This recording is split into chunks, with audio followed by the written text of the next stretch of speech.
You just tuned it in. Global and worldwide. Hitting you on the one with no delay. Because it's the Fighter's Voice. The Fighter's Voice. With your fighting host, Richard Ortiz. And the formidable co-host, Mr. Cole Escobedo. Remember, every fighter has a voice.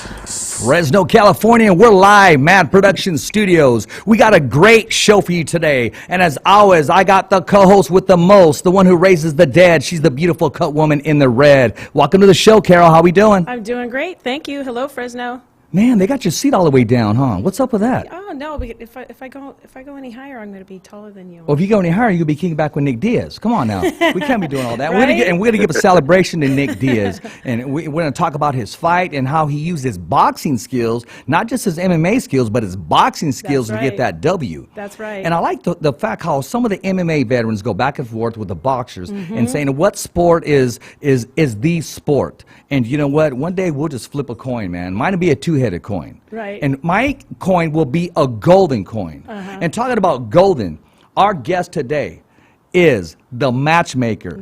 The first, the last, the one kicking everybody in the ass, and that's the one and only Mr. Robert Diaz. Welcome to the show, my man. Thank you very much, Richard. Thank you, everybody. Thanks for having me. It's a pleasure, and I'm excited. I want to have some fun. You know what, man? I've been watching you. I've been hearing a little bit of your story. I didn't want to dive into it too much because I don't want it too mechanical, man. I want to be just as surprised as you are. And I want when you leave this show today, you're going to feel the energy and you're going to know exactly what is the fighter's voice. Remember, every fighter has a voice, and so do you, Mr. Diaz. And let's jump right into it. I know you didn't wake up and say, you know what, I just want to be a matchmaker. I know somewhere down the line you wanted to put the gloves on and put the mouthpiece in your mouth and just land that right cross, man. Let's break it down from day one. What got you interested in the sweet science of boxing?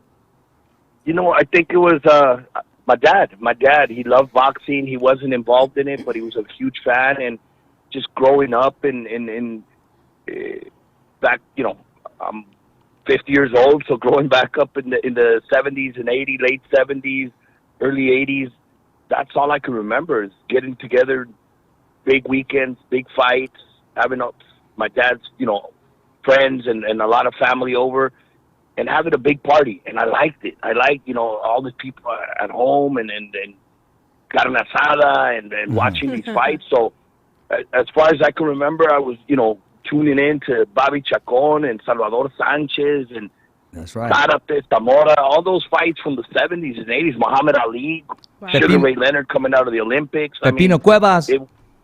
Pepino Cuevas, exactly. Right. Just, you know, and it wasn't until later that I wanted to be a boxer because that's what I had known growing up and, you know, tried some in an amateur and didn't go my way. I wasn't as disciplined as now I tell everybody, hey, the key to success is discipline and right. Sticking to it. But ever since I was a little boy, 5, 6 years old, I could remember watching boxing, and I love it. Hey, how about the days of, do you remember listening to the, it used to be closed circuit, and listening to Round by Round on the radio? Yeah, I did closed circuit, Cow Palace, a couple movie theaters in the Mission District in San Francisco growing up. Cow Palace, I saw Salvador Sanchez against Wilfredo Gomez. That's right. And Sugar Ray Leonard and Tommy Hearns in one of the theaters in the Mission District growing up. Yeah. Yeah, those were some good days, man. I remember that. I listened to Sugar Ray Leonard and Roberto Duran from New Orleans, the second fight on the radio because I was in Mexico living at the time and I couldn't get it on TV, so I had to listen to it on the radio, and it was just as exciting because I couldn't see what was going on, but I could hear it, and it was just like I could picture it. Exactly. I remember they even had a Roberto Duran and Marvin Hagler on radio. That was the last one that was a blow by blow. They would give you updates, man. But I remember that on the radio. I remember myself as a little kid listening to it, and then my mom would say, you know, I can't hear anything. So I was introduced to the old school headphones. So I'd plug that bad boy in, and I was good to go. They kept me quiet, and I was quiet. I'm listening to the sport that I love, and, man, you're taking me back. And remember even Danny Little Red Lopez. Yeah, that's where I met Salvador Sanchez when he came in and fought him twice. Yeah, I beat him not once but twice. He was the underdog. Yeah, exactly. You know, you get your foundation and your motivation from your dad, and you know, I'm glad you brought that up because Carol's father is 91 years old, and the man Wow, still congratulations. Thank he you. That's awesome. still loves the sport, pugging, sparring. I mean, he's ready to go and he still works out. And you know, I can go on, but I'm gonna let Carol talk about that. Carol, I think your dad may steal the show. Let's talk about him and how he influenced you as a cut woman and in the sport of boxing. Sure. Yeah, my father was a boxer when he was a young boy, and he was training at the boys' club in Oakland. And so he grew up with the sport, and then I grew up with the sport as well, just watching it since I was a little kid with my brothers and my father. And, you know, even today, he has, you know, he continues to inspire me to continue to do what I do, and he helps support me as well. I get a lot of family support from my father and my brother Dave. Yeah. And it's just really amazing to have somebody, when we go to the gym, people just trip out because they see this older guy, you know, and when Yeah. they find out his age, they trip out that he's sitting there and we're working out and lifting weights. And he still it's got a great. lot of fight in him. Oh, he sure does. He sure does. That's amazing, and that's a Yeah. blessing. That's a blessing to still have him, be able to go to the gym with him. Yep. That's We even That's so work beautiful. out on the heavy bags. He hits the speed bag, the double end.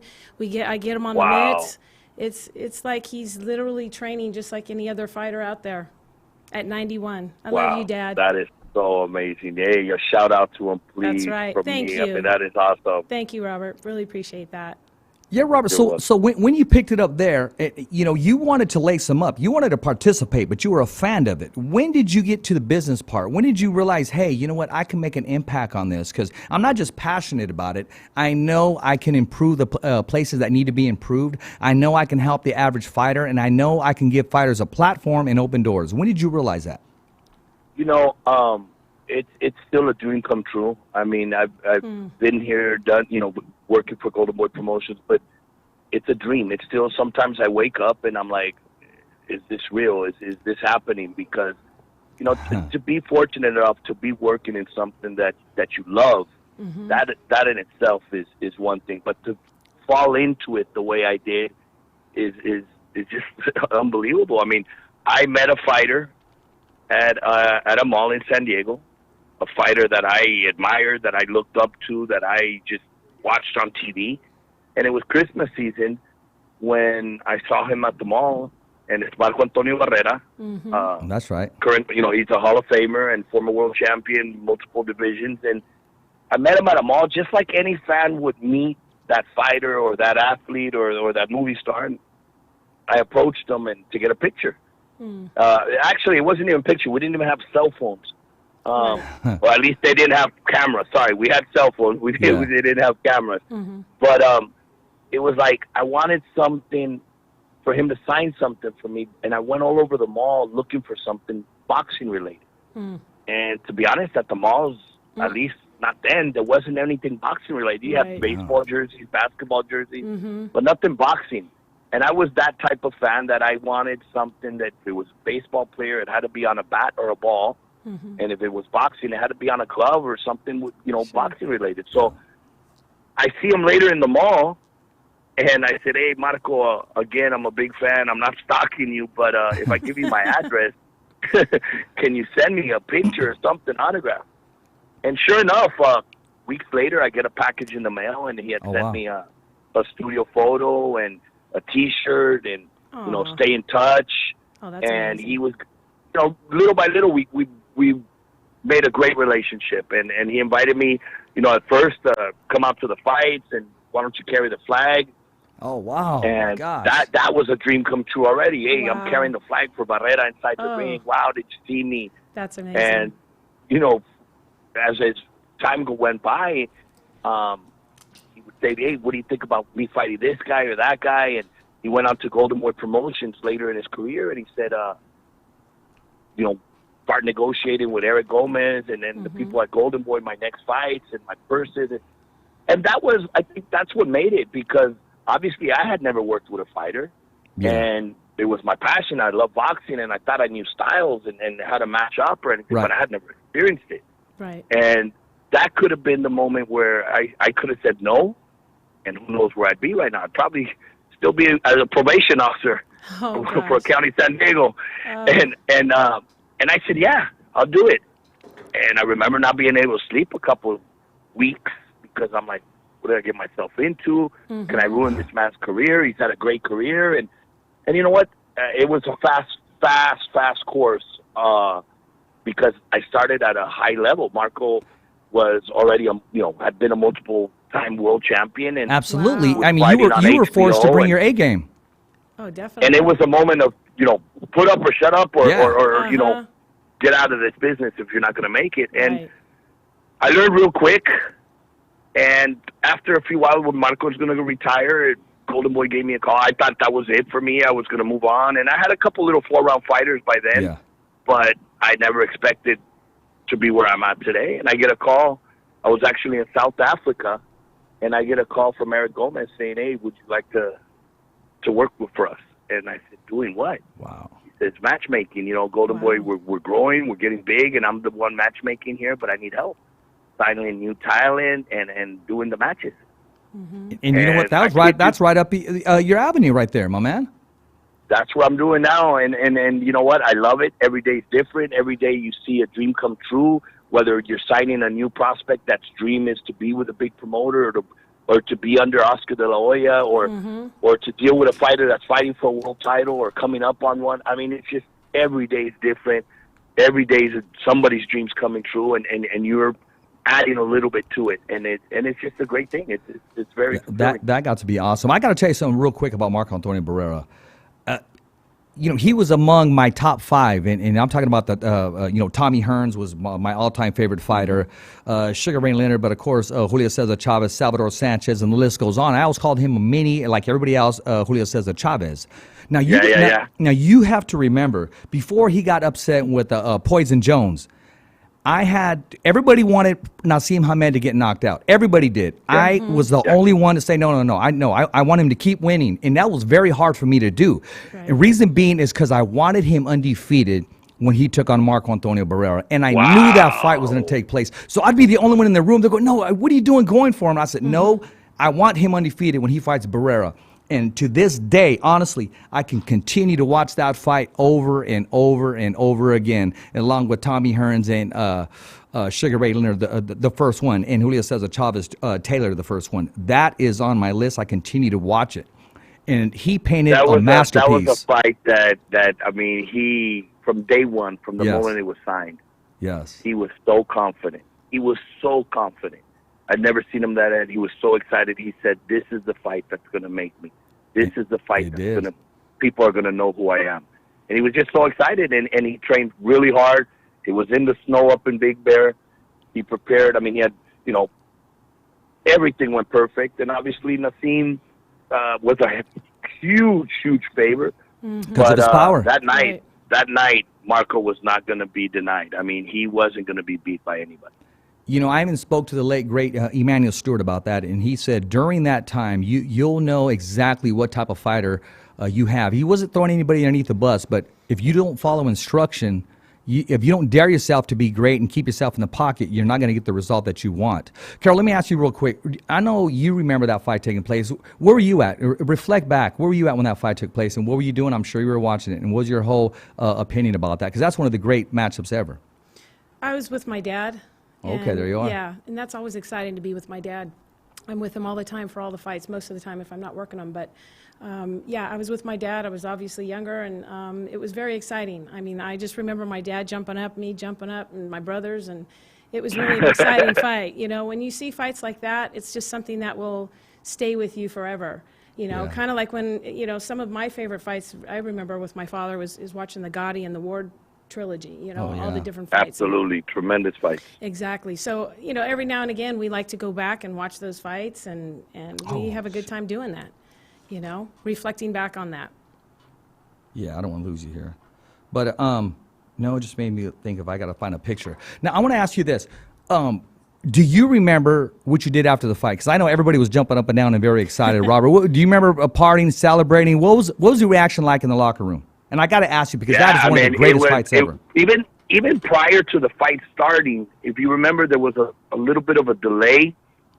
Yes, there was. Michael, who was normally very, ready to go, there was laughs. There was a relaxed feeling in the room of confidence. The hard work had been done. Right. Marco's brother Jorge came in, told us about all the trouble he had in the other locker room with the hand wraps and the gloves and the hard time they were giving him, and a little bit of what he did back, and we were laughing. They even show it on HBO on the camera that Marco's laughing, and it's like, that's uncharacteristic right before a big fight. But it was just the atmosphere in the room was he's not coming out for a reason. He's nervous. So, eventually once Marco walked out and Hamed did his entrance and the fight began, I mean, if you remember in the second round, there was a little bit of a scuffle, and even the Metro got into the ring and tried to calm Marco down because they were afraid of a riot. But Marco said it from the beginning. To beat a crazy man like Hamed, you got to be crazier, and I'm crazy. And he showed it. There was no respect. Oh, yeah. Exactly. And after the fight, we all went to dinner, and it was just, I think we were up to like 5 in the morning, just celebrating. I mean, Marco never drank, so there was no alcohol involved. He never drank in his whole life. He hasn't. And it was just, we were just in his room, listening to music and just having a good time and just enjoying that he had defied all the odds. Wow, that's awesome. I remember that. I think it was 2 days later we went and found somebody that had recorded it and said, hey, can we go to your house or go somewhere to eat and watch the fight? And we were able to watch it. Oh, that's great. It never gets old. Until this day, when I do watch it, honestly, it's in the garage because I got the old tube still hooked up with the VCR. I got that on VHS. No, I do. And I'm afraid to rewind it because now it'll jump spool because everything's so old. So I let it go all the way through and it'll rewind by itself. But don't let it catch momentum. You got to stop it every once in a while. It's some old tricks of the trade because I even had to open them up and tape up the tape. Oh no. No, I did really. Hey, that's real talk. Now, what is it that you look for in a fighter? Is it his footwork? Is it his attitude? Of course, a beautiful record when you're signing fighters. And I'm going to mention a name to you because I believe he just signed with you guys. But I want to hear your take. So these fighters out here can hear this platform and take that advice. Look, there's a lot of different factors put together that makes you catch your eye. Right. Obviously, bottom line is, can they fight? Yeah. But also, I like to see a presence. I like to see something that can be a role model tomorrow. Because look, at the end of the day, these guys have the opportunity to become world champions, change their lives, but also be role models to young kids that say, look, get out of the streets, get out of the gangs, get out of this way of life, and dedicate yourself to a sport or dedicate yourself to whatever you love, and you can make something of yourself, And that's at the end of the day, they are role models. A lot of these young kids turn to boxing because they've seen somebody that they used to idolize and turn, in fights before, and whether it's a Barrera, whether it was Chavez, whether it was Ray Leonard or Hagler, they idolize somebody and got them into boxing. And that's another thing that's important. And obviously, attitude, discipline, that goes a long way. There's a lot of, and I've seen it through the years now here at Golden Boy working, that there's so much talent out there, but if it doesn't go hand in hand with discipline, talent can only get you so far. That's exactly right. Sometimes discipline will take you further than the talented ones, because these kids are in there training. They might not have all the talent, but they're in great shape, and the talent one gasses out in the fourth round, and the other one takes over. So it's a combination of a few different factors. Yeah, I want to throw a name at you. First of all, Victor Morales Jr. I understand he just signed with Golden Boy. Yes, he did, and that's a great story with Victor. I actually told Victor, you're going to be a role model for all these kids because you are proof that dreams do come true. So when I let Victor, management kept mentioning Victor, sent me videos. Yeah, he's a good little fighter. I was impressed with what I saw. I looked into his amateur background. I liked what I saw. Okay. But nothing really moved the needle. It wasn't like I had big stable. We had a big stable, and it was like, okay, but I don't see something really exceptional that I need to sign him. So I had told management, just let's see. I'll let you know. Maybe we'll put him in a fight, test him. I'm at a fight at Fantasy Springs not too long ago, and I see him in person for the first time. Good-looking kid, Right? very marketable, very professional. Very good-looking kid, but not only that, very well-dressed. I Yes, mean, the kid sharp. had the cufflinks, the handkerchief, obviously the suit. It was on point. I go up to him, and I said, "You're Victor Morales, right?" He goes, "Yes." Shakes my hand. Very, approachable. Yeah. Very well-mannered. I remember going over to the manager and saying, "Hey, let's talk about Victor Morales." So a couple of days later, I actually called the manager and said, "You know what? I'm impressed. Not so much. I mean, obviously, what he does in the ring, which is the most important thing, is impressive. But I'm really impressed with this young man. The full package. That's awesome. Full package, exactly. He has confidence, but he's not arrogant. He's humble." Good. I said, it was just the kid did blow me away in that sense, and I was like, "I want to do something. You think we could sign? Let's put something together." And then I found out that he's been a huge Oscar fan his life, and that was his dream one day, to signing with Golden Boy. Yeah. So that's where I told him, once we signed, you're living proof that dreams do come true as long as you stay dedicated and disciplined and work hard. So that's Good for the story him. Victor Morales has for me, to spread the word out that dreams do come true. Follow your dreams. That's amazing. Exactly. His mom and dad are so down to earth and so nice. I can talk to his dad all day long. And whenever I talk to his dad, he said, "Richard, you're the real one." I had the privilege of calling some of his fights in Oregon. And he had the silk suit. He was smashing. He had everything set up after the fight. He was very marketable. And, I mean, he's the only guy that I know. He came in with some hard rock music wearing a mariachi hat. And he made it. He made it work. He made it work. That's funny. He's a good kid, and I look forward to, he's fighting this weekend back home. Yeah. Forward to many, many years of having a great time and seeing a new world champion in the future. I got to bring this up because I can't not comment when you mention the Golden Boy, and that's Oscar De La Hoya. And you got to remember, I've never called anybody dad in my life, ever. Never did. So my mom was my mom and my dad. So when we would watch fights together, and the only time she told me to put the headphones on when I was watching boxing is because, she had to watch her novela. I'm keeping it real.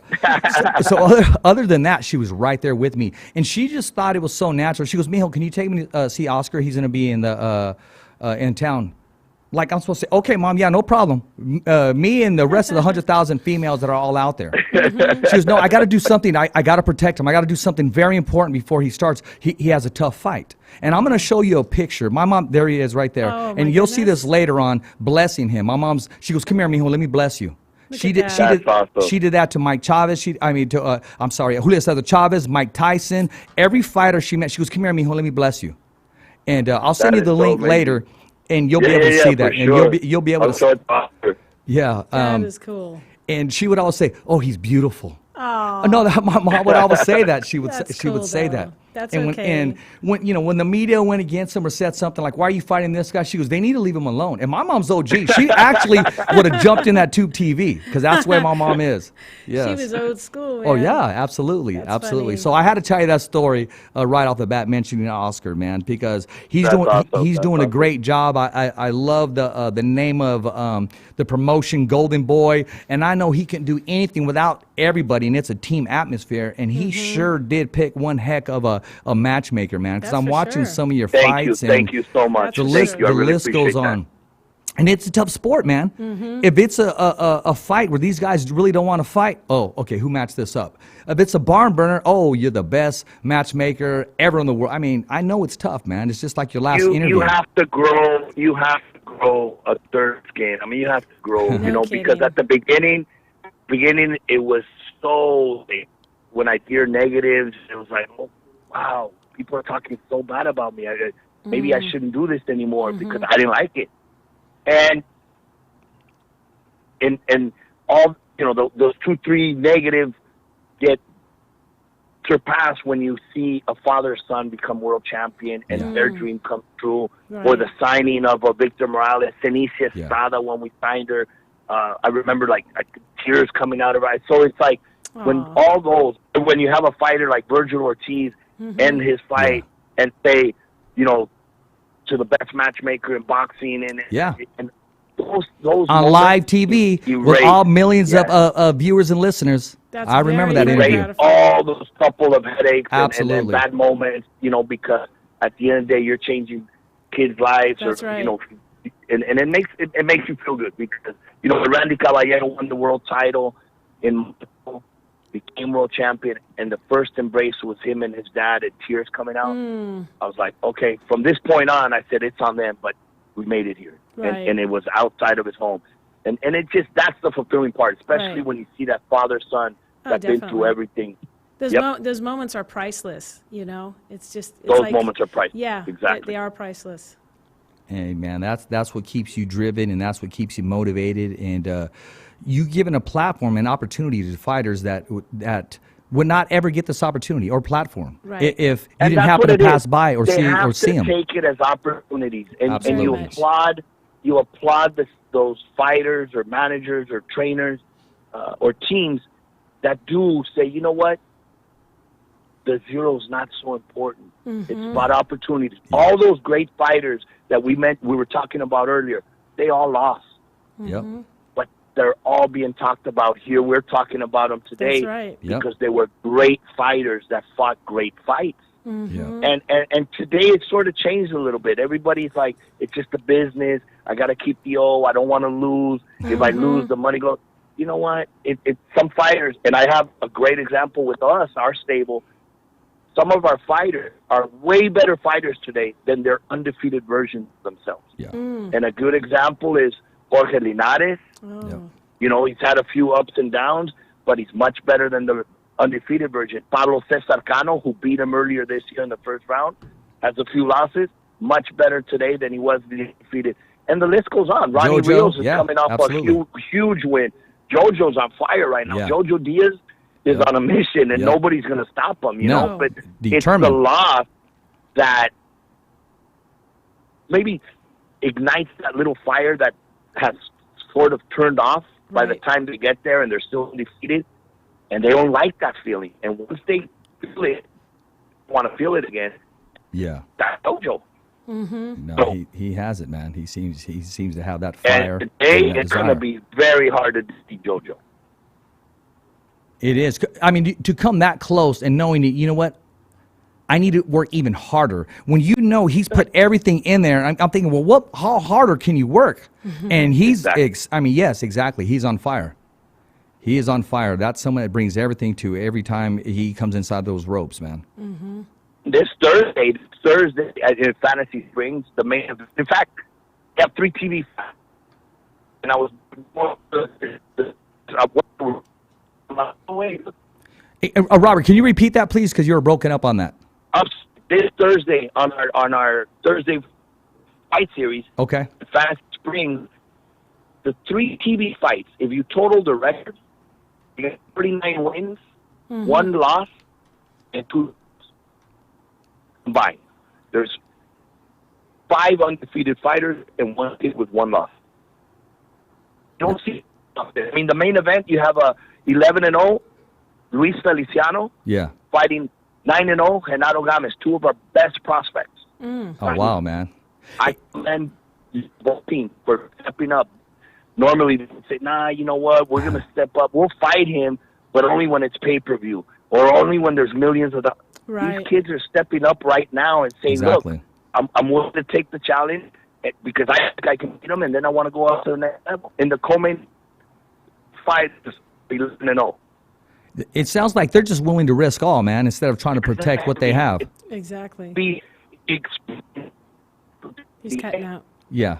not a Ro- lot Rob- we teach you. Robert, let me cut you off just real quick. Are you able to back up a little bit? Because you're starting to cut off. All of a sudden we were clear, and then all of a sudden it started getting a little foggy there. How's this? Is Oh, that that's better? yes, extremely Oh, I'm better. sorry. Oh, not a problem. It happens sometimes, man, because even the fighter's voice, man, it does something to somebody's voice, man. Because the hottest podcast, right. the hottest podcast in the world, the fighter's voice, the only voice that matters, Robert, we're simply knocking out the competition, just like Golden Boy Promotions does, and just like the matchmaker who puts together the best matches in the world. That's Mr. Robert Diaz. So enough said. Thank I'll let you so continue much. the story. I really appreciate that. I'll let you continue the story. I mean, right now, just it's exciting times. You know, I read sometimes, oh, boxing is dead. Boxing is alive. Boxing is great. It's just, it needs from the people that work from it, live from it, eat from it, to keep it going. Because a lot of the times, who's writing boxing's dead?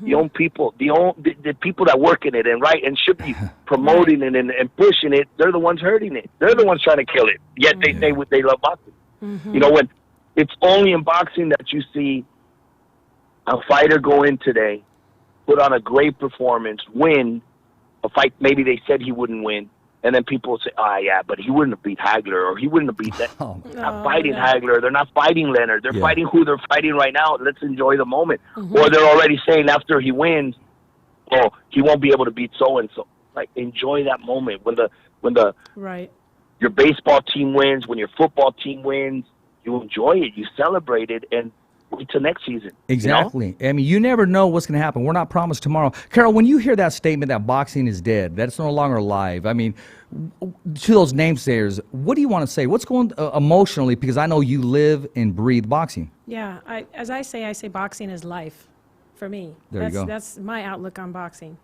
As far as the naysayers, then maybe they're not a true boxing fan.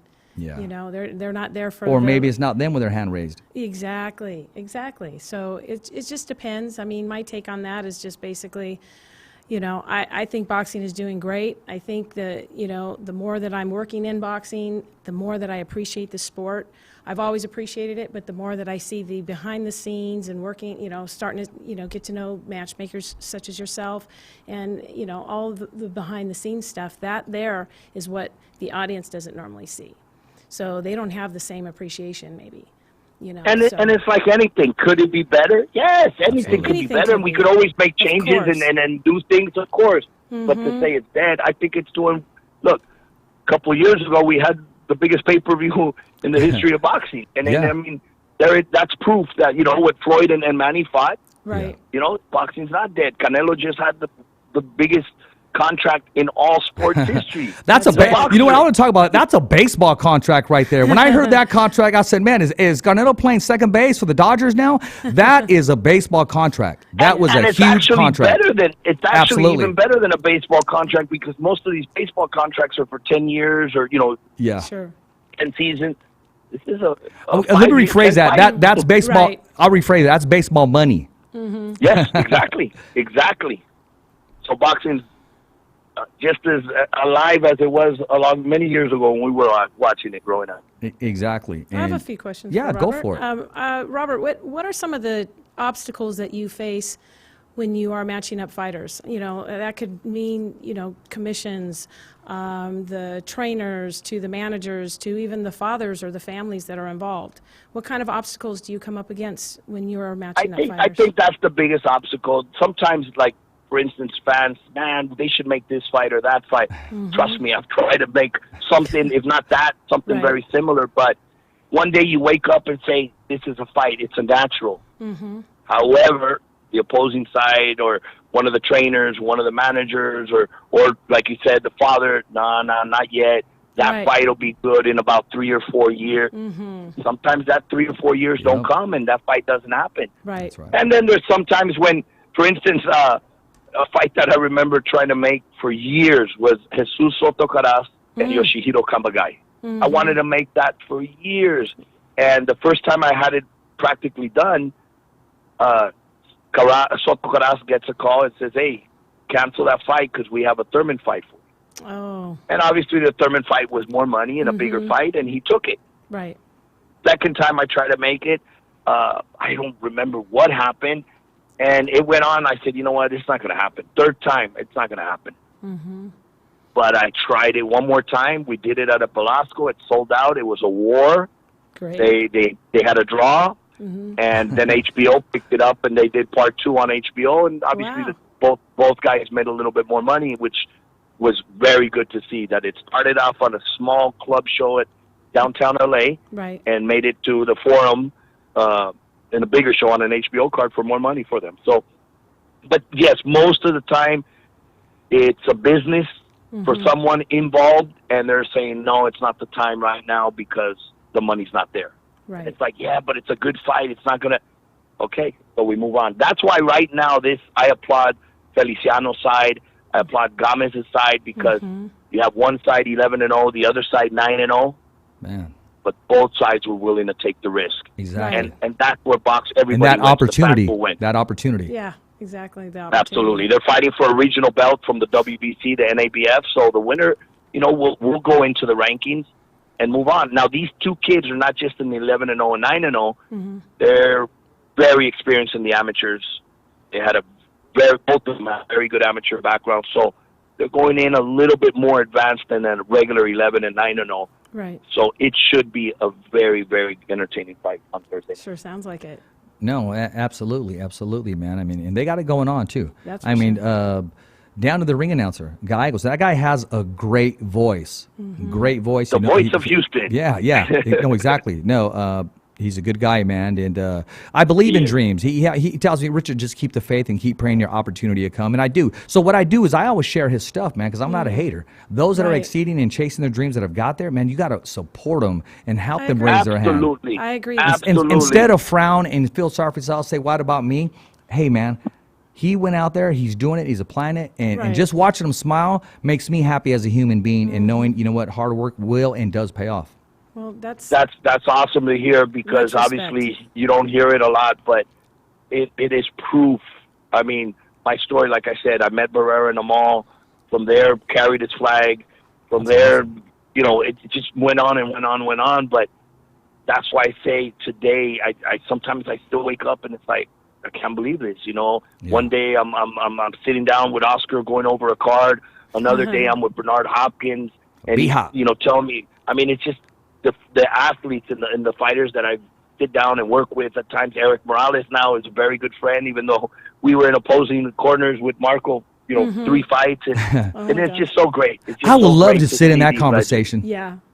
I mean, now that they Yeah, get those- along, those they're are great some now. Great stories. I I'll bet. tell you, Oh my those are gosh, some I real, bet. They had real hatred. It was real bad blood, and some real good stories. There's some real good stories there that we have to, next time we're together, we'll have to remind and talk about. Absolutely, or we got to get them to make a phone call one of these times that they're feeling good, and they can share that. It can be a 2-part story. And Absolutely. the thing about this, and I want to touch on this before I even get off focus.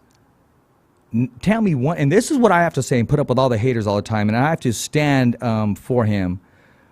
Tell me one fighter Oscar De La Hoya ducked, and I'll buy you a steak, a 12-pack, and a Rolex watch because you can't name one. You can't name one. He fought them all, man. Don't- He fought them all. don't- He went That's up right. into a division that wasn't even his. Absolutely. The only one that their paths never crossed, and I wanted to see that fight, just never happened, and that was Costa Azul. But he fought everybody. Everybody in his division, win, lose, or draw, did not duck anybody. No, he did. Correct. Nobody. Yep. And he was actually winning that fight with Bernard Hopkins, and just the size in the season took over. It was just, it's part of the game, man. I mean, things like that happen. But that's what the young fighters today need to dare to be great. Dare to Exactly. be great. Because if you don't dare to be great, they won't remember you tomorrow, 10, 20 years from now. Speaking That's about true. remembering you, Carol, what fight sticks out in your mind, Oscar De La Hoya? I mean, he has a lot of great fights. Which Oh, one God. really sticks out in your mind? Mayweather. Oh, he won that fight. Well- I was there. No, I thought but that. were you asking No, me Della. which- Yeah, what's that stands out? Mayweather was awarded, but here I go again, man. De La Hoya, I thought pulled that off. Now I'm asking No, you. I agree with you. I agree with you. I was giving Mayweather definitely more rounds than I did Mayweather. Okay. I mean, Oscar De La Hoya more than I did Mayweather. So let's see, who else?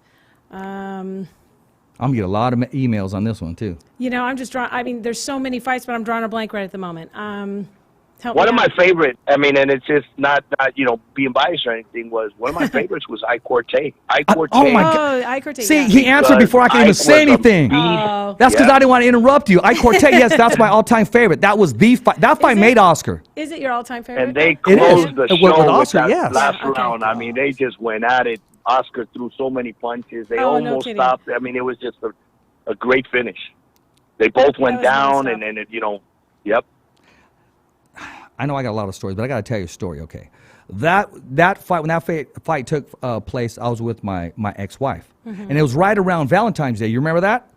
I kept saying, hey, I got to go to the men's room real quick. I'd get on the phone, go to the payphone. Remember you put the dimes in there? Yeah. Okay, what round are we in? Okay, and my sister Irma goes, they both went down. I'm like, what? Oscar went down? Okay, is he okay? Which round? He goes, oh, they're going at it. I got to go. And she would hang up on me. Oh, my And I'm there left hanging. Wow. But yeah, it was a great fight, my man. Wow, That was that's a a good way fight. to know how a fight goes down on the No, phone. I mean, I had to ask. I know. don't want to get divorced. We ended up getting divorced. Not over that fight, but I should tell the story. We got a divorce over that fight. It'd make it more interesting. Oh, Make it more boy, interesting. That's a whole nother show, right? It is a whole nother show, man. It is a whole So, nother Robert, show. what is maybe your dream fight that you would like to see or would Good like question. to match up? What would your dream fight be that you would match? If historically, if I would have been able to match, it would have been Chavez against Duran. Oh, I think. nice. I mean, that would have been a hell of a fight. That's a good At the one. time growing up, I wasn't a Duran fan because obviously I was a huge Sugar Ray Leonard fan. Uh-huh. Today, having met Duran and really watching fights and everything, I see how great of a fighter he really was, and how, I mean, being so little, went up to the middleweight and beat a Barkley. I mean, he was an amazing fighter. And, I mean, they're born probably every 100 years. I think Duran's probably the greatest Latino fighter that ever lived, without a doubt, and that even above Chavez, who was one of my favorites. And today, I don't know. A lot of these fights that are being made, I get excited about some of these fights. And right now, Inoue excites me. I saw the kid fight back in Japan a few years ago, and I was like, man, this kid is. I remember asking Mr. Honda, why do you have a 4-0 or 5-0 fighting against Narvaez?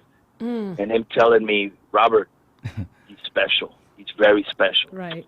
So Linares fought that night, won the world title, and I remember staying to watch Inoue fight, and he won in the second round. Narvaez had just gone the distance with Nonito Donaire, and I was saying, wow, this kid's amazing. And as I've seen him fight in the next few fights and develop it over the last couple of years, this kid's great. He's just amazing. His speed, his power, his technique, and just to see him fight is exciting. But there's just so many right now. Right. A fight that I'd like to see, probably Anthony Joshua against Deontay Wilder. Should Anthony Joshua win the rematch with Andy Ruiz? I mean, I did about, Golden Boy, we did about 33 fights for Deontay. In fact, the world title came back to America under the Golden Boy banner when Deontay beat Stavern and became the first American, to bring the title and back to the U.S. And Deontay still undefeated, winning all his fights. It was a close one with Fury, but I would really, really like to see that fight because Deontay is a huge puncher. Huge puncher. The right hand is for real. Tommy Hearns. Yep. And he's very similar to Tommy Hearns. Tommy was that exciting because he can get hit, but he can also put you to sleep. And Deontay's very similar in a heavyweight division. Yep. And Joshua, we'll see. We'll see, if that was a bad night or if that's really the Andy Ruiz. I mean, Andy Ruiz is going to possess a lot of trouble for Anthony. It's just what Anthony can do to adjust in this rematch is going to be interesting. Yeah.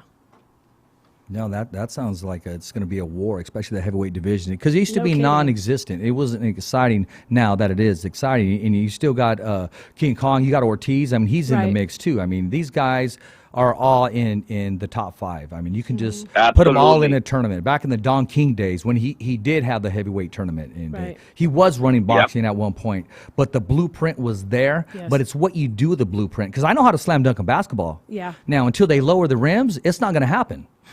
So Right? Now, Me That's too. right. now that Golden Boy is putting together this family that's golden and it's making it Yeah, happen. right. And I know you think I'm jocking you. I've been watching you for a minute, man. And I just, Thank you. no, honestly. And I was thinking, okay, I'm gonna do this very carefully. I'm not ready to go talk to him. I'm not ready to approach him until we can talk at a level where we can go tit for tat. And when you said Ike Corte and Oscar De La Hoya, that I was saw one. that look on your face. Yes, but when he said Roberto Duran, Julio says that Oh, is that my was- dream match. Yeah, Bro, big time. where you at right now? We'll go have a beer right now.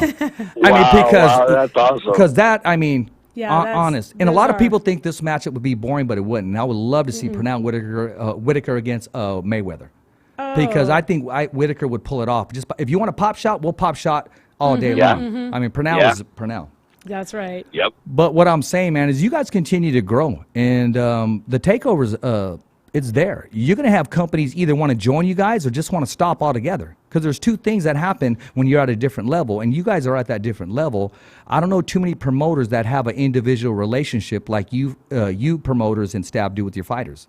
And this is coming from some fighters that I've talked to. I'm not going to mention their names, but they're going, no, don't tell them. It's just we're cool because we're hella cool, and that's what they would tell me. But I had to bring up Victor because. Yes, they're still celebrating today over that signing. That's yes, awesome. they are. Yes, That's awesome, yes. and that's what makes the position and those headaches. Like I said earlier, of losing a fight because either a medical or because the kid got hurt. Yeah. You're right. There's some sleepless nights sometimes, but it's moments like this when you see somebody appreciate, when you see somebody happy, when you see somebody's dream come true. Oh, big time. And now the journey begins. And he said it the other day in an interview. He said, all the hard work got me here, but now's when the journey really begins. And I was like, wow, he put it so properly in the words that it's like, Exactly. you're right. And I said, but now let's go have some fun. Let's go win There a you world go. title and let's go have fun. That's great. There you go. There you How go. many, or not how many, but do you have many female boxers that you have in your stable, or do you plan on We having currently- more? Yeah, we currently have 3 female fighters. The first fighter we ever signed female was Marlene Esparza, who was coming out of the Olympics. She currently has a regional belt.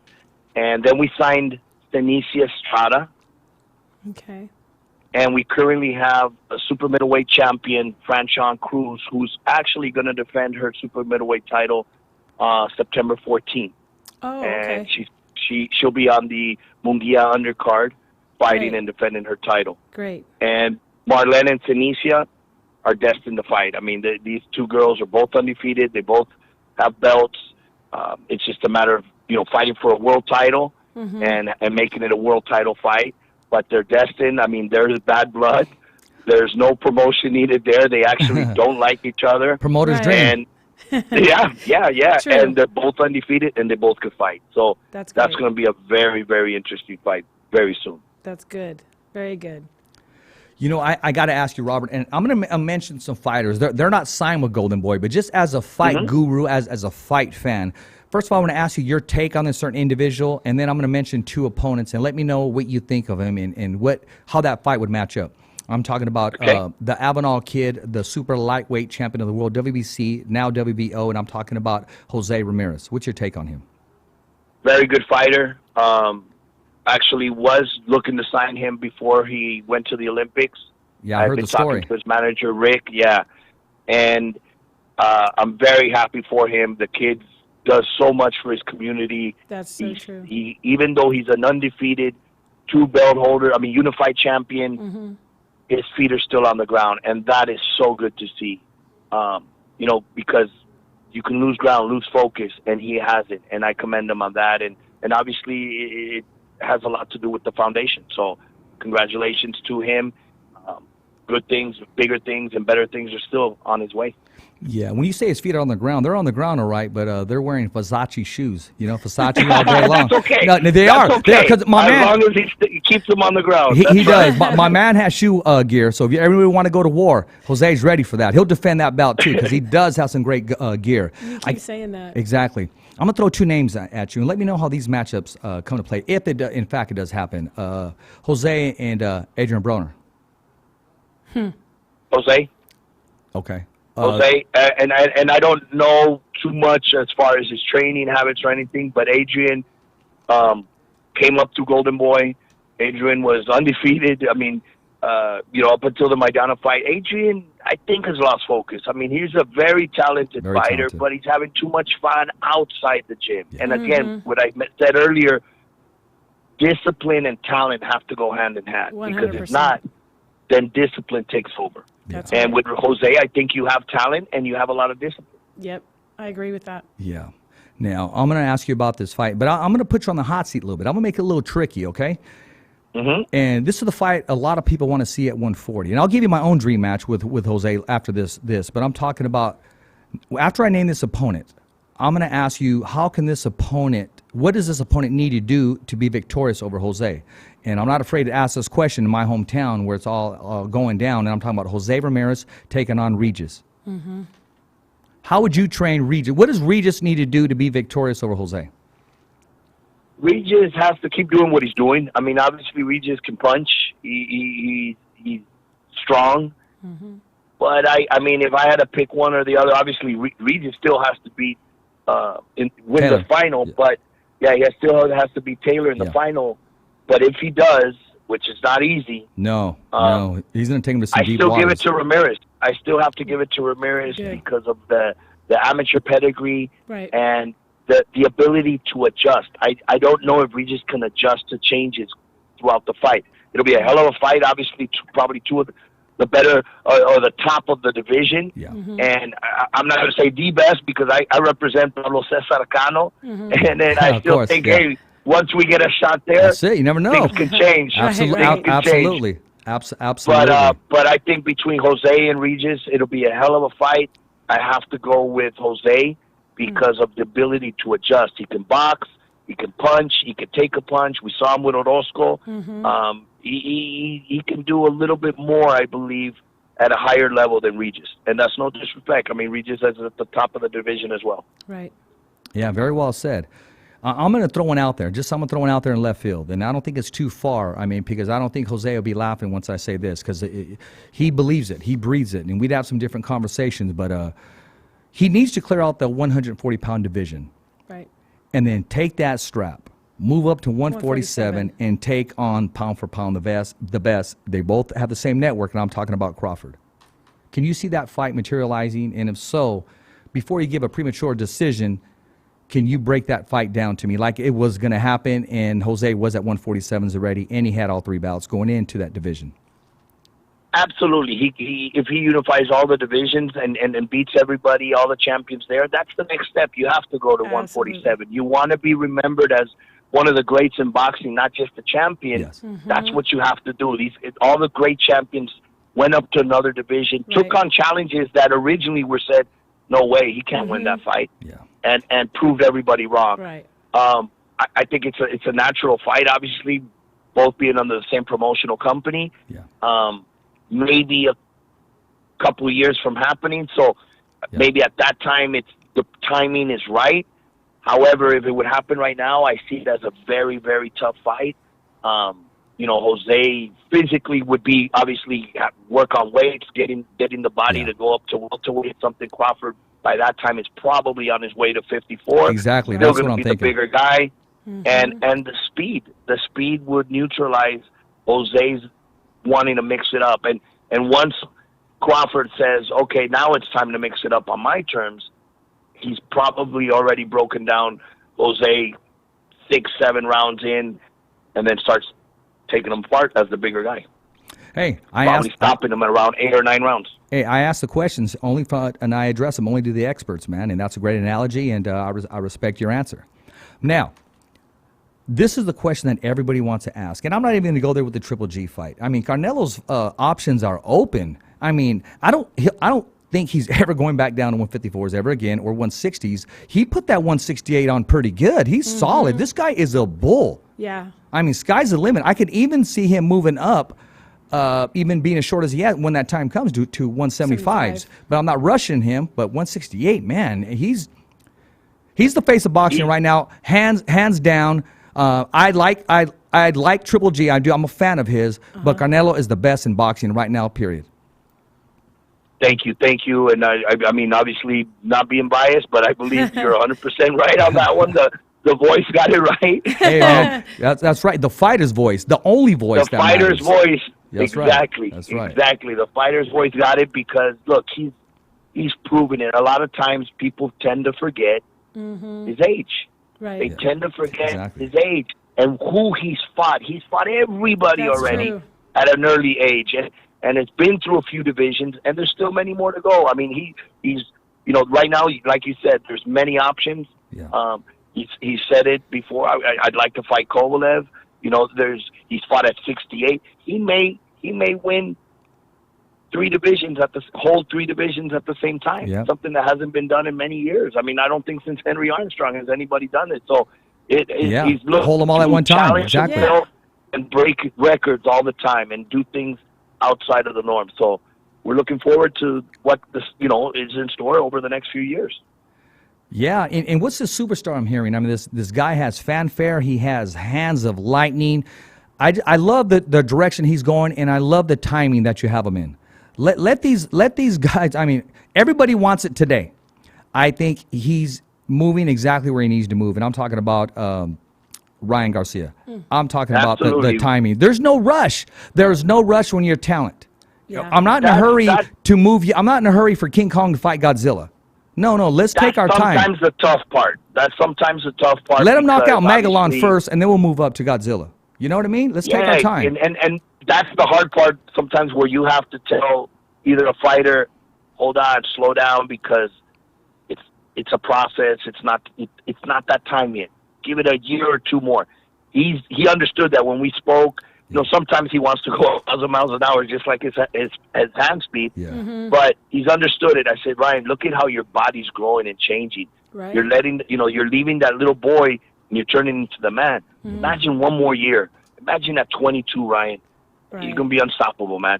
And then there's times where you have to tell a fighter, don't be so slow. You're 32. Look, it's now or never. So Yeah, it's like, yeah. From one extreme it's to just the a matter other. of exactly. Ryan's back September 14th. Great. At the Dignity Hall. He'll be under a co-main event on the Munguia Alati undercard, and he has a tough fight. Yeah. It could be his toughest fight to date against Avery Sparrow.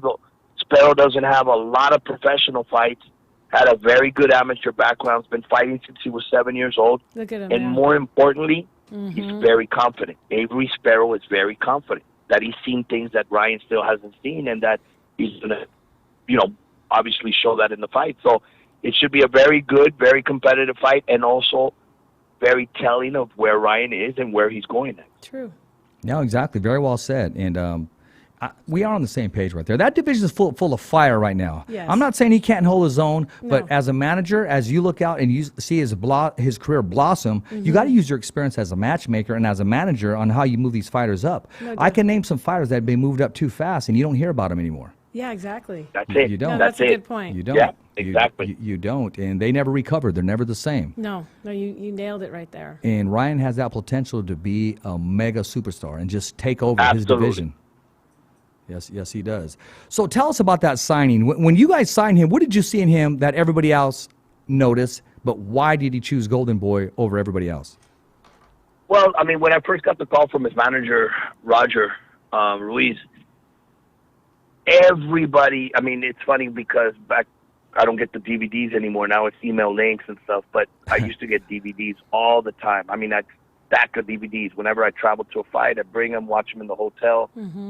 And Mike Tyson, or I got the next Oscar De La Hoya, or they were always the names, they were, I got the next, club fighter, but it was always the big names. And I remember getting the call from Roger and saying, you got to look at this kid. I'm working with this kid named Ryan Garcia. You got to check him out. He had tremendous amateur. Send me some footage, and I see some footage of the kid. Darn, he And looks so young. without him saying, I got the next Oscar De La Hoya, I'm like, oh, shit, this kid looks like Oscar. He Yeah. looks like a young Oscar, Yeah, exactly. Good-looking kid. Modern day Oscar. And young, yeah. And I'm like, hey, Roger, I want to meet this kid. And, little by little, it just, but I saw what we liked it, and Oscar and him met, and they clicked, and it was like, we want to sign him. I think Ryan might have been maybe 7-0. Wow. He's 18-0 now, so it was a couple years ago, and Right. and it's been great. It's been great. I mean, one thing about Ryan, and people don't know, or for those that don't know, yes, he has a tremendous following, and he does do a lot with social media, because obviously that he has to be in touch with his fans and everybody that follows him. Absolutely. But this kid works really, really, really hard in the gym. And he learned very fast. I mean, in one fight with Eddie Reynoso, he was already doing things differently in the first couple rounds in his fight in New York last year. And sky's the limit. I mean, there's tremendous talent and potential. It's just a matter of, doing the process and letting it unfold, because it's all, like you said earlier, it's all a process, and not going too fast or not going too slow. I got to ask you this, man, because these are the questions that have been addressed to me. They wanted me to ask you this right off the gate, but I just had to slide it in, and now's the opportunity is great. It's right here. When can we see Golden Boy Productions here in Fresno, California? Let me sign somebody from Fresno or from that area so we can go back and do something. I mean, I'd love to go into California. I mean, I was born in California, raised in California. We're a California-based company. Texas and California have probably the best fans in boxing. But yes, definitely like to go into, Northern California more often. We don't have the fighters that we can go out there with right now that would say this is going to bring out the masses. And it doesn't even have to be a main event fighter. We can go with a undercard fighter and take a different TV fight, but got to have somebody from that area to start building and getting that fan base like Jose's done. They've done a great job. Him, Rick, and their team have done a tremendous job over there in Avalon. No, they're doing a great job. After the show completes itself, I mean, I'll have the rest of the microphones off, but me and you, I'm going to give you some, we're going to chop it up later on for about at least 5, because I'm going to give you some names of some potential fighters, honestly. I just don't want to give their names over the air. I'm not their manager. I'm not their agent, and I don't want to conduct myself as such and get all these emails that I'm already going to get, because, yes, Oscar did beat Mayweather. No, he did. And he did beat Shane Mosley on that second one. Come on, that first one can go either way. Yeah. Definitely. And let's not talk about that Trinidad fight either. Oh, my gosh. See, these are all great fights that I just... I mean, but yeah. So no one's exempt from getting robbed in the sport of boxing, but it's so beautiful. That's why Emmanuel Stewart was the only trainer that I spoke to, the late, great Emmanuel Stewart. He says, Richard, I don't train fighters to go the distance. I train for the knockout. I train for the knockout. Yeah, he did do that. Yes, and you get that all the time, because that'll be something that comes up too. Oh, I don't want to fight that guy, because if I fight him, let's say, in his hometown, they're not going to give me a good decision. I'm going to get robbed. And I bring up, I said, a former Olympian, gold medalist, fought for the world title in Japan, his backyard, won the fight, and got robbed. So, unfortunately, it's not the first or the last. No. There's going to be bad decisions. It's unfortunate. That's the ugly part. But there's nothing we can do. As long as you're televised and people all over the world see it, if you get robbed, there's no better judge than the fans. Right. And the fans will forget that loss, and you actually grow. I mean, Mauricio Herrera from Riverside is a great example. He went to Puerto Rico, fought Danny Garcia. That's right. People said, everybody saw him win. His popularity grew through the roof because of that loss. That was a tough fight. That was a tough fight. Mm-hmm. Wow. That was a tough fight. So, Carol, what do you got in the mix right now? I know you got all these questions that are coming on your phone. They're blowing up, man. Address those. Before I let my man go eat some carne asada right now. Yeah, with the Modelo. Yeah, that's right. That's right. I like that. Yeah. I understand that you're a cancer survivor. Is that correct? I am. I'm a cancer survivor myself as well. And congratulations. Yes, that's awesome. And likewise to you, too. I just wanted to acknowledge that to you. Thank you. And I was actually battling through cancer when Barrera fought Johnny Tapia. And after the fight, I was at home at the time in between treatments. And after the fight, that was one of the fights, obviously, I couldn't attend. I was back home, and he's on the interview with HBO, and they ask him, talk to us about the fight. He goes, I just had a tough fight, but Roberto, these gloves are for you from the fight. This is for Roberto. He's going through a tough fight. I got really emotional that day. Yeah, I'm getting old. But those gloves are framed with the trunks here in the house, and it's a reminder that you know, you mentioned something earlier, and you couldn't have been more on than this. Boxing is life, and something I tell people is, look at that. Life is like a boxing match. Right. There's going to be a round that you might go down. Yes. You got to get up Definitely. and keep going. And there's going to be bad days and good days and tough days. Yep. But you got to keep going forward. keep and you got to fighting. keep fighting. Exactly. That's right. No, I'm definitely with you on that. That's, you know, you couldn't have said it better. You know, but so did he donated those gloves to you, right? Yeah, Tapia? from the fight with Johnny Tapia. Yeah, That's- Marco gave me the gloves from his fight, and That is great. it was just something that, you know, was very emotional. No, I And- mean, yeah. I mean, I'm a little teary-eyed my darn self, you know, and I have goosebumps sitting here, you know. I mean, that's really a great acknowledgement from somebody. You know, I want to tell you about this, Robert. A lot of people think that the fighter's voice was put together for the fighter, for the MMA fighter or the boxer. Little do they know the fighter's voice, and our slogan is every fighter has a voice. And I say it over and over again, you don't need to climb inside a cage or a boxing ring to be a fighter. You could be fighting cancer like you guys are and winning this fight. You could be fighting to want to survive, to want to live, to want to move forward. Like myself, I have a story to tell, but that's a whole different platform. I am the original fighter's voice. I came up with that name because I needed some kind of theme where I didn't want to go on. I didn't want to move forward, and I had every right not to. And, you know, my son went to heaven, and I just wanted to quit life. But I had to fight through it and continue. And in doing so, we have a beautiful platform. And everybody that comes on the show is blessed. And hearing your stories, I mean, we wouldn't even be talking about this if this platform wasn't here. And everybody that it's going to reach, I mean, you reach Carol, you both can concur with exactly what's going on.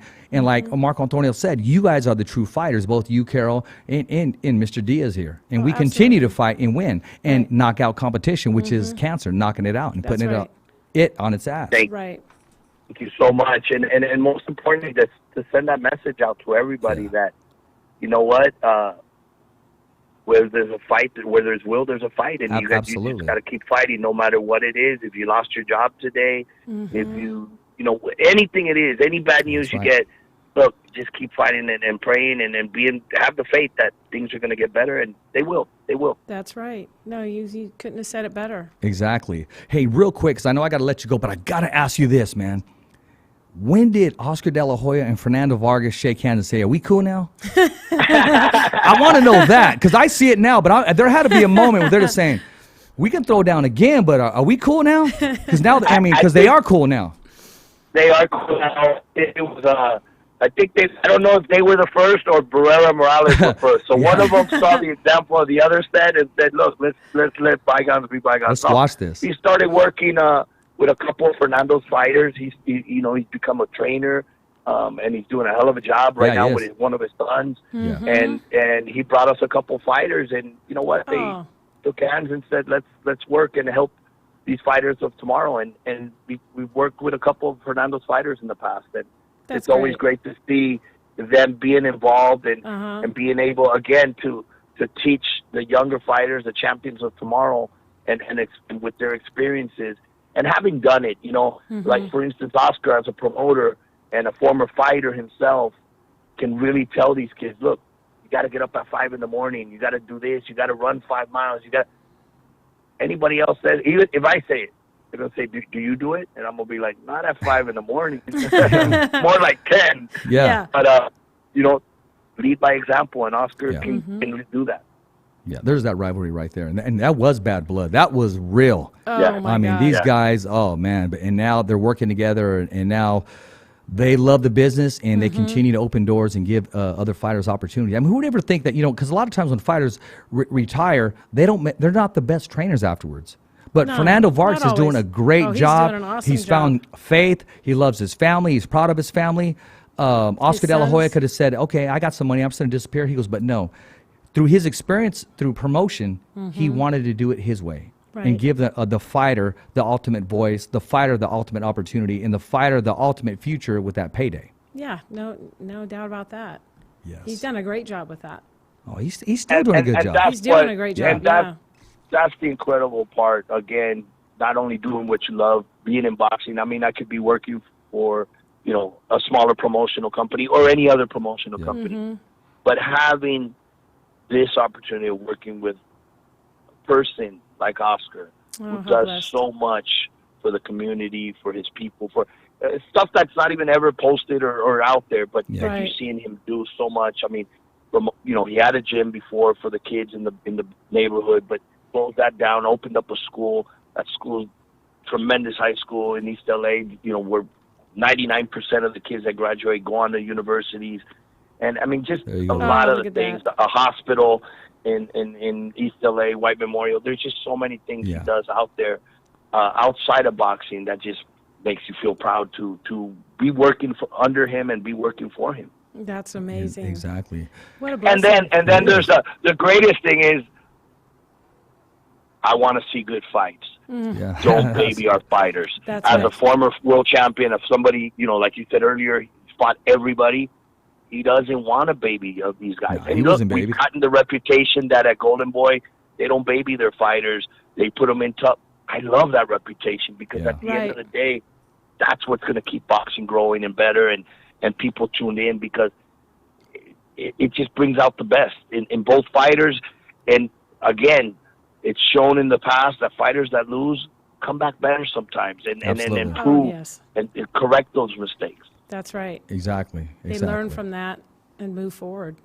Well, yeah, just like human beings sometimes. But Yeah. sometimes, it's traumatized. Their ego, it's hurt. They've never faced that before. But when they Right. come back, they'll see it coming before it even happens. They'll see that right hand. It's not going to land flush anymore because I've seen it come my way before, and I know how to be elusive and hit it back. Right. Mhm. No, that makes sense Exactly. there. Exactly. Carol, any last words you want to leave us with?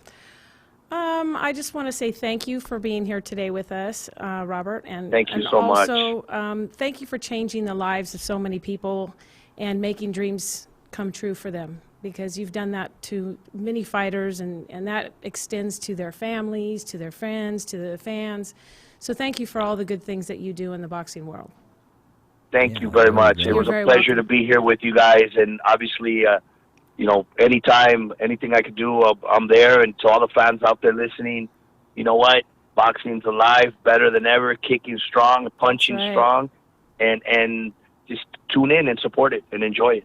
That's right. Exactly. Hey, Robert, you. don't go anywhere until our mics are off. I'm going to close right now. Hey, this is Rich Ortiz with the Fighter's Voice, the only voice that matters. We're simply knocking out the competition. We had with us the one, the only future Hall of Famer, Robert Diaz, Golden Boy matchmaker. He continues to grow and continues to give the fans and the followers exactly what they want, and that's damn good boxing. Make sure to join us tomorrow. We got Co Escovedo, the UFC veteran, back in studio with us. Our guest is going to be the one, the only, the world's most dangerous man, and I'm talking about Ken, the Hall of Famer, Shamrock. He's going to be calling us, letting us know exactly what's going on. He's going to introduce us to some bare-knuckle boxing, fighting, you name it. The man can still get down, and I'm going to bring up some old pictures when he came to my house. You know what, Carol, he came to my house, and when he was coming over, he said, Oh, I that's said, what'd you right. like to eat? He said, Spanish chicken. What the hell is that? So my wife at the time I made don't know. made some chicken mole. Yeah, that'll No, work. yes. He came Whatever. by, he tore it up, and wait till you tune in tomorrow's show. I got some stories to tell you, and I'm going to be posting these pictures of him at my house that's with my old great. VHS tapes in the back. I can't give it all away. Don't forget to follow us, subscribe, www.youtube.com/The Fighter's Voice. Remember, everybody has a voice, and so do you. And it's a wrap. Thumbs up for Richie. Hi, I'm Jose Ramirez. I'm Bob Arum. Hi, I'm Robert Garcia, and I'm with the Fighter's Voice. The only radio show knocking out the competition. Fighters Voice Radio Show.